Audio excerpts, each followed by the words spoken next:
Welcome to the Author to Authority podcast. If you have ever wondered if you could grow your business from 0 to 7 figures in 1 year with no ads, then this podcast is for you. I would love to welcome Karla Singson today to the show. She's an award-winning writer already. Big kudos on my part. Speaker and entrepreneur. She has taken over 13 years of experience in growing and marketing her own online and brick and mortar businesses while moving to different places across the world. Now, recently, her biggest success includes growing a managed outsourcing company into a 7-figure venture in a year without spending anything on ads. She has shared extensive stage time talking about business growth, leadership, and marketing. And on the personal note, on her regular days, she likes cooking Filipino food, going to hydro spas, perfume shopping, watching psychological thrillers, which I totally get as a marketer, and reading behavioral economics. Welcome to the show, Karla. Hey, Kim, thank you so much. And I'm super happy to be here, excited to share my story. And of course, for some of the writers in your audience, I would also love to share how writing was honestly a huge part of how we scaled our company. Ooh, I'm Yeah. looking forward to that. Yeah. Okay. Since this is your first time on the show, Karla, why don't you take a few minutes, share a little bit more of your story, and how did you manage, how did you start your outsourcing company? I know we're going to talk later on about how you grew it, but how did it get started? Yeah. So I graduated super early in the Philippines. I graduated at 19. And that was because I entered college pretty early as well. I entered college at 15.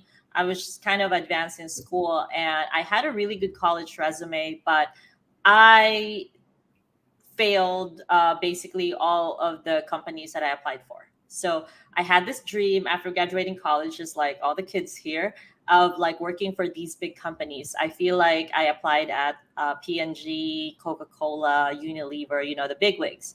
And because I had a really good college resume, I thought that, oh my gosh, these companies will be fawning all over me. And, obviously I was young and intellectually arrogant. So then the reality slapped me in the face, and I think I failed like all all of the exams. Um, and then I told myself, oh, you know what? Maybe I just don't test. Some people don't really test very well. Um, I just kept going. Unfortunately, after that kind of big heartache, it was still hard for me to get a job. And it was mostly because they said at the end of the day, hiring a 19-year-old is just not a very good idea. You're still a teenager, you're young, you're probably going to get blacked out and hung over at work. So you're a flight risk. The only company that I was able to apply for was an ad agency, and they accepted me as a writer. So I had a marketing degree, and now I'm a writer at an ad agency. So that helped me really hone my skills in writing and marketing, which I love. I loved every day in that job. Unfortunately, I only lasted for 8 months because the little rebel in me fought against the dress code. And so, as you can see, my background is not, I am non, I don't like, complying or conforming. And so, the crazy people like me who are like that, obviously, the next best thing is start a business. I started accepting a lot, as much, writing gigs as possible. And then I started outsourcing. So I would say that is my first experience, in outsourcing. I looked for other writers. I passed off some work to them. I just kind of managed the work. Fast forward, and then I started other physical traditional businesses on the side, and they were also pretty successful. I had a flower shop that I turned into a franchise. We now have 13 locations, 12 in the Philippines, and one, funnily, in Edmonton. Because I have a Nice. friend over there. I know, so random. And I also have a corporate event planning company that is doing government contracts. So I like business, I like writing, and I like blogging, and then social media came on. So I had the opportunity to start a recruitment company for virtual assistants because, and only because I was joining conferences, and as long as as soon as people found out I'm Filipino, their first instinct was, "Are you a virtual assistant?" And I said no. I So, said so no. before the show, Carla was commenting on my Canadian accent, right? The about, and but it's sometimes the stereotypes, right? Like Canadians, every Canadian says a. Well, not first of all, not every Canadian says a. We might say a boot, but we don't all say a. But I that automatic assumption that because you're Filipino, you're a virtual assistant, and I've heard that. I've heard people say that because that's what gets associated. Yeah. Well, you're gonna have another round of chuckle on the follow up question, and so people ask me, "Are you a virtual assistant?" I said no. The next question is, "So are you a singer?" And then I'm like, "Unfortunately, also no." But depending on the amount of alcohol that I have that night, I could definitely hog the karaoke machine and pretend like I sound like Celine Dion in my head. But so it's just funny. Um, you know, and then enough people asked me if they could at least help, if I could at least help them find a virtual assistant. So I started a virtual assistant recruitment company, and then it eventually morphed into an outsourcing company. I got the great luck of getting an investor invest in my company, mid six figure investment in early 2020, and we grew our business. We grew our outsourcing business from 0 to 7 figures in a year without spending anything on ads. And then now I'm doing my own thing, and I'm starting my own outsourcing company, and we've retired that partnership. But I'm in outsourcing, and that other company is doing like content repurposing. Awesome. Yeah. Awesome. The thing I love about your story is, every entrepreneur's got that little bit of rebel in them. Oh, absolutely. Yeah. Now, mind you, I was always the good child, so, I got a little bit. It's there. I just don't always say it.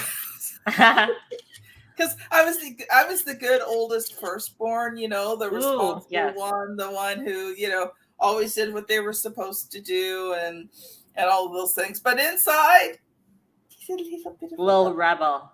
Yes. You have an alter ego.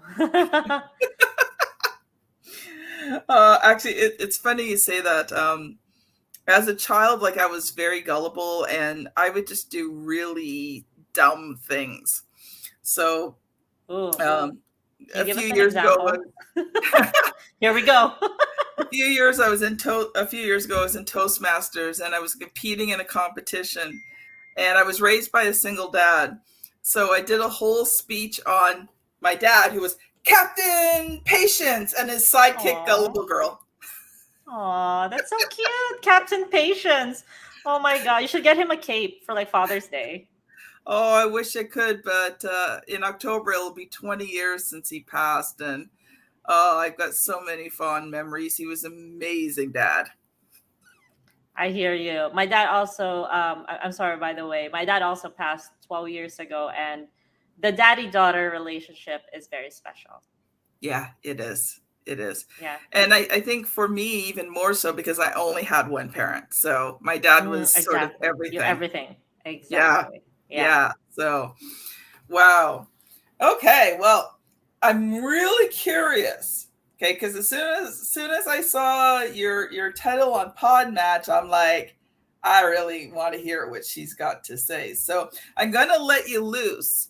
And I Ooh. want you to share about how you grew that business from 0 to 7 figures in a year.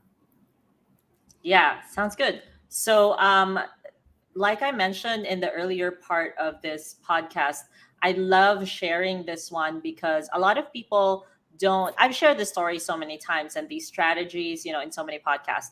But in many podcasts, their audiences are filled with aspiring entrepreneurs, And even the podcast host is also an entrepreneur growing their business. But for this podcast, Kim here, the extraordinary word ninja, I'm sure you and a lot of the members of your audience are probably writers too.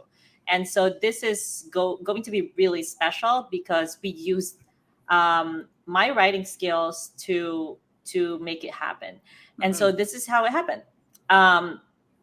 Um, in 2017, I was dating this copywriter, and I went into a lot of copywriting workshops, and I really delved into copywriting. And he told me that, you're a journalist and you're a writer, you should try out, like, actually try out copywriting.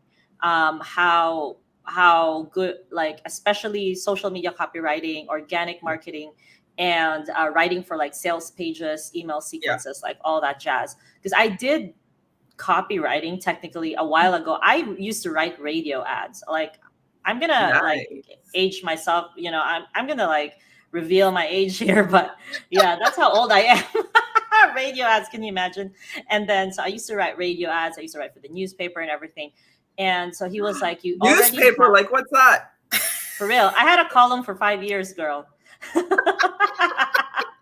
She's laughing at me. She's like, Well, "Girl, you that's old." okay because people don't believe me when I tell them that I have a 4-year-old grandson. Oh, that's good. Yeah, yeah. There you go. That's what I want. That's the level I want to be. You're my role model.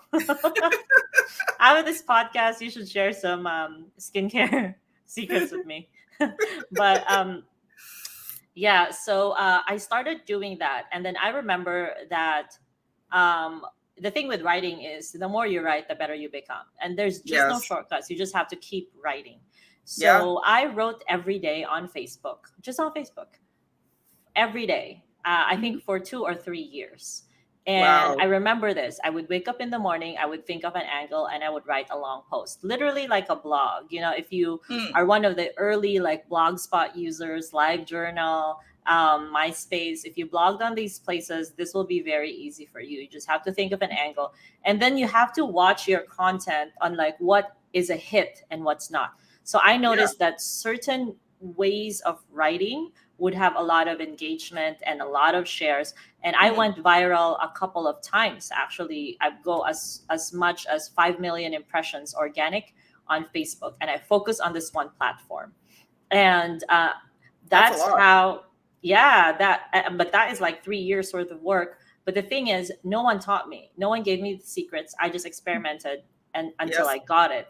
So Yeah. now I'm sharing, the shortcuts with you guys, Mhm. and I'm sure Kim will have a lot of, her own input as well. So I did that, and then when we launched when we really went serious on our outsourcing company, when I got that 6-figure investment, I was like, okay, it's game time. I need to step up my content game. And so, with the years of me just having a good reputation, helping other people, and that people enjoying my post for entertainment. By the way, if you follow me on Facebook, Karla Singson, I post a lot of like not safe for work, like raunchy jokes as well. Some of them are like, I call them like business jokes. It's like, I'll give you an example, and you can like edit this out if you want. But like one Okay, just example would be you can give me the example, but no swear words. no swear words. Okay.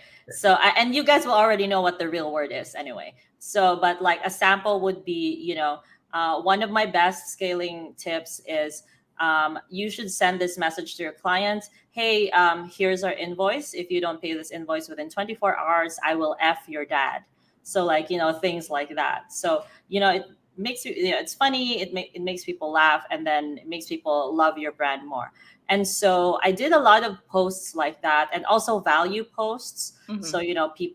teaching people about outsourcing, hiring, what it takes to hire your first virtual Yeah. assistant, how you can, your project manager, how you can onboard them, how to avoid getting freelancers that just go AWOL after a while. So, yeah, we did that. And then, um, so these are like eyeballs, no? So it's traffic. That's what I was doing. I treated Facebook as my top of funnel.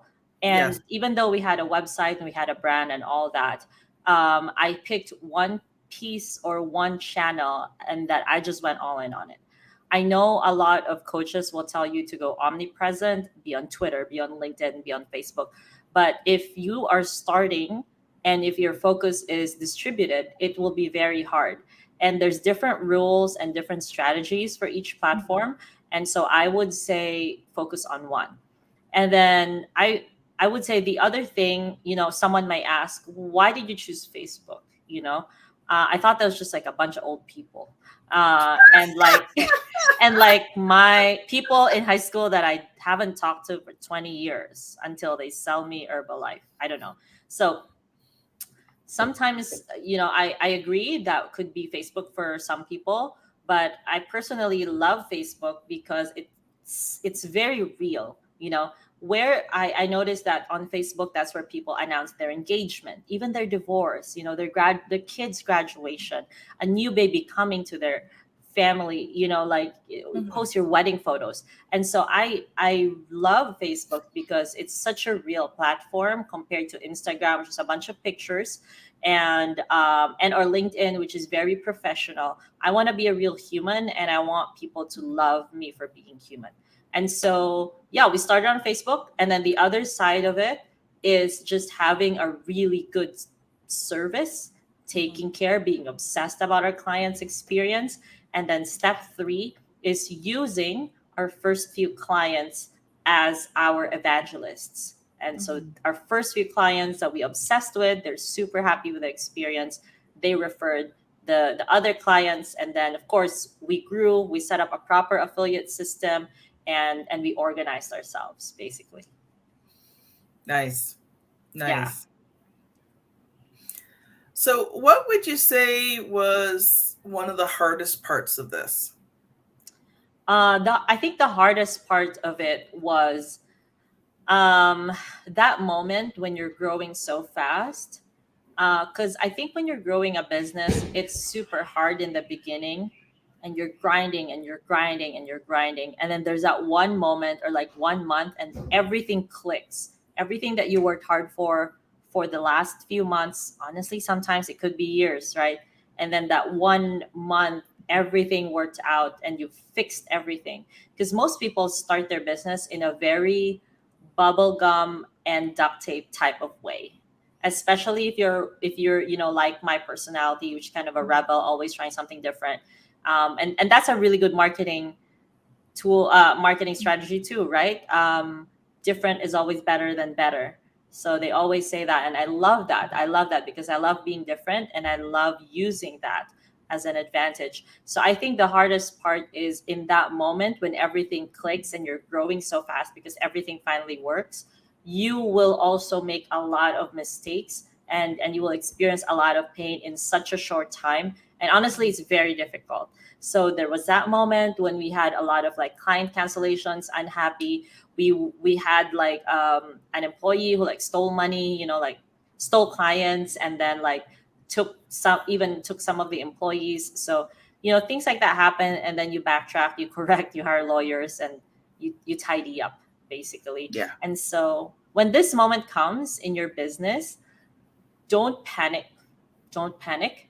Sit with yourself and always do the right thing. Always do the right thing. In these moments, it's easy to, number one, give up. It's easy Mhm. to do the wrong thing or like incite vengeance if there's people that hurt you. And then also sometimes it's easy for people to just freeze, and refuse to face the music or something. But you just need a little bit of time to breathe. Meditate. Honestly, meditate. Sit with yourself and think about what is the right thing to do. So, would you say that sometimes it's better to grow a little bit slower and put systems and foundations in place? Because I've seen that with a lot of businesses that grew so fast. There was just so much going on that a lot of things slipped through. And, like you said, you had somebody stealing from you, you had someone steal your clients. So, would you think that maybe a little slower but systems in place would would work as well? Yeah, absolutely. So I definitely am operating with that mindset right now. There's a famous saying. I think this started in golf, or I'm a golfer too. but slow is smooth and smooth is fast, right? So that's also one of the favorite sayings of like operations managers, because it is better to go slow. And honestly, right now in my own outsourcing company, I tell my team I would rather have 5 new contracts each month, and each contract and each client is properly taken care of, is properly onboarded, no complaints, you obsess about their experience, than like 50 new clients and we are like, everything is last minute. The stress level is very high. So yeah, as long as I would say, right now, because we're still in the growth phase, as long as Mhm. we grow 8 to 10% per month, which is still very huge growth, because Yes. that's like 200% in a year, I tell them I'm super happy. I'm not rushing. I know we were able to get on our first 6-figure month in a little over a year the last time.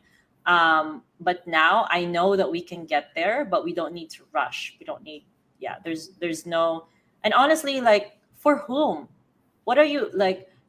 Some people are obsessed like with just the wrong things. It's Yeah. because like what you see some marketing bros with their Lamborghinis and their cigars and their trips and telling you, oh yeah, I grew my company from 0 to 40 million in like 100 days. Like, yeah, don't focus on that. Focus on your business. Well, first of all, you don't know how many of their businesses failed before they grew that 0 to 40, and it's never their first business that does that. But secondly, like, look at the cost. What is their personal life like? So they've got the successful business, but how many divorces do they have? How happy are they? Exactly. Right? I mean, I think of, superstar actors and actresses who have committed suicide. They have everything, There you go. Yeah. you know, and yet they're not happy. And I've seen that with business people, who have done everything, but they've lost their family, they're alone, right? Yeah. So, fast and extreme growth isn't always the best. Right. I mean, Yeah. don't get me wrong. All of us are in business. We all want to make money. We all Right. want to live the dream. But sometimes the dream isn't what we thought it was going to be.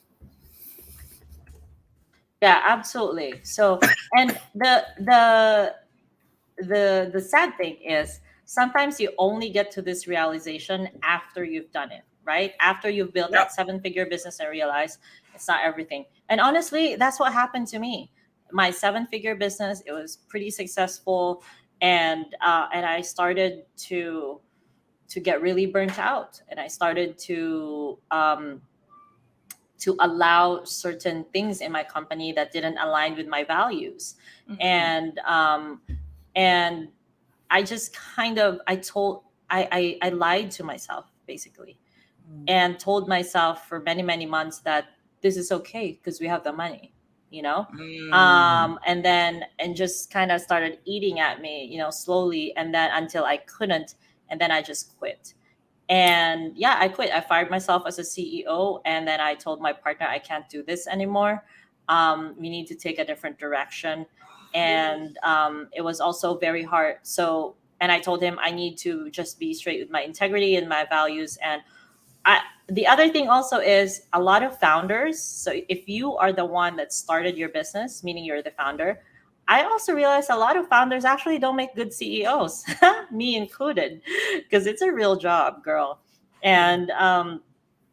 And so I realized that, and I'm more of a visionary type of person, and I work the best when I'm inspired and when I'm meeting other people and when I'm creating. So right now in my company, my title is founder, but I have like a COO that takes care of everything. I'm not in a rush to find a CEO. We hire consultants and coaches to coach my executive team so that they can rise to a top leadership position. And all I do now in the business is meet other people, and write. So I'm back, guys. I'm back to my first job, and I'm super happy. I write all of our emails, of all of our copy, all of our affiliate stuff, and I'm super happy. You get to be the face, the brand of the company. Yeah, I get to do that as well, which I like. And I guess, golf is a business, I don't know, deductible expense, so that also makes me happy. um Oh, yeah, so I think that that would be the next kind of nugget there. Do not be like, actually think about what you really want, because I realized that everyone has an X amount, which is after they make that amount, their needs are taken care of. They put away, they set aside money for savings, investment, retirement, and then you're good. And there's no need to overwork yourself, or for what, for a Rolex, like, it doesn't matter, like, really. I used to do that. I used to be obsessed with like material things, and now my husband buys me a Kit Kat and I'm super happy. well, Kit Kats are good, man.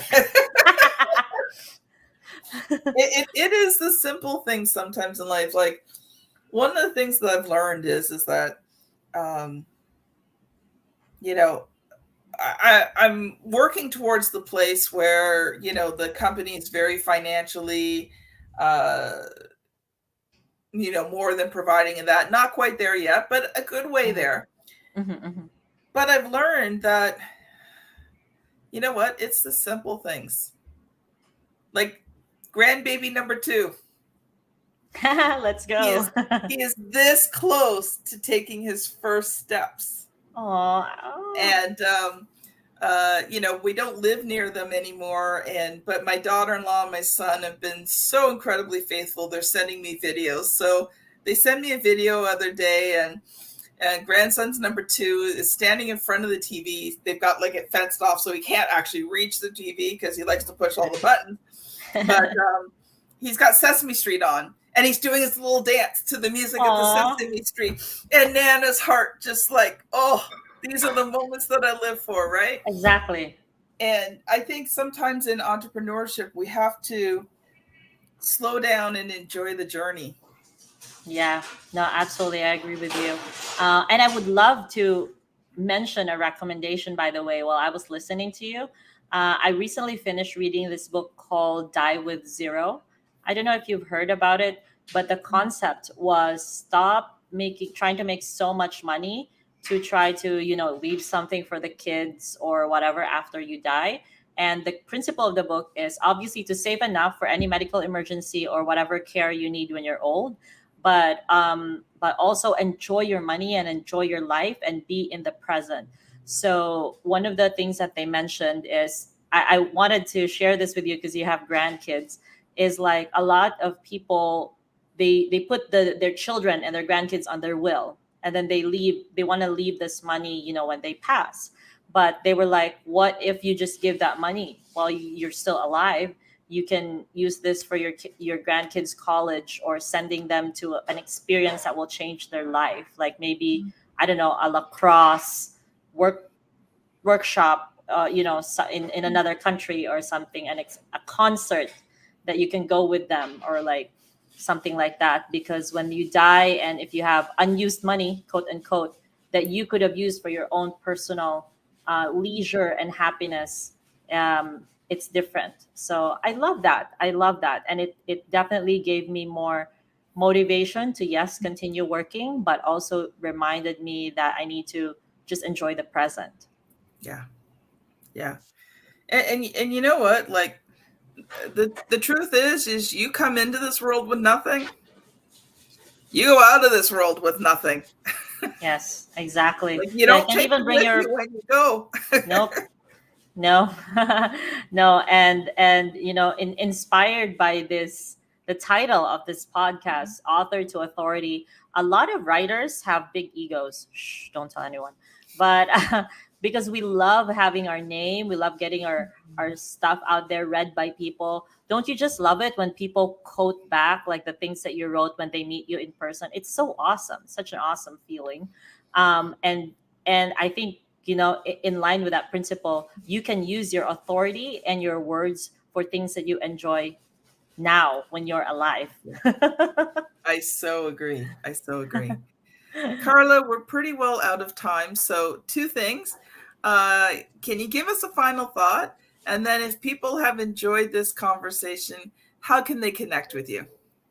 Cool. So, thank you so much for having me. I had so much fun. I wish we had more time, but I'll harass you to get on my podcast too. I'll Will make do. sure of that. And I would say, as a last, kind of final words, I think the most important thing is always remember to be intentional with your journey in business. Whether you're a writer or you're a writer trying to start a business, you're an author writing this book, guys, these things that you're choosing to do are not easy. Writing a book, finishing a book, starting a business, only the crazy people do this. Crazy people like you and me. Normal people get a job and go on vacations and and hang out with their family. That's normal people, but we are the crazy people who chose this. It's not easy.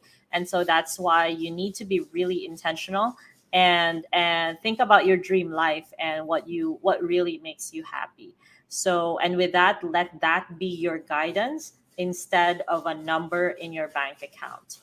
So, as long as you love what you do, you're helping people, and of course, common sense, you're Yeah. providing a solution that people are willing to pay for. You're in a good spot. You're in a good spot. You have everything you need, and then you have resources like Kim's podcast. If you work with Kim, also, then you have the right teachers around you, and you have the right resources around you.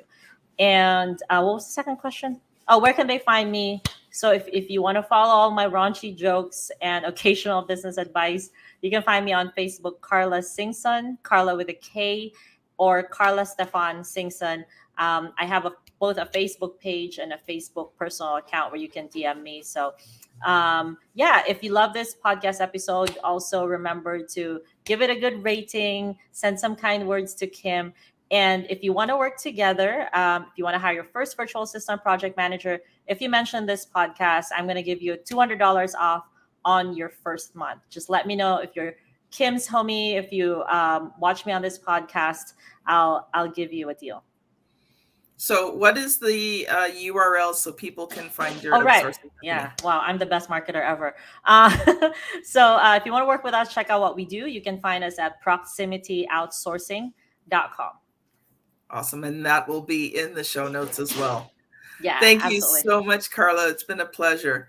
This is Karla Singson and Kim Thompson Pinder on the Author to Authority podcast. Check the show notes.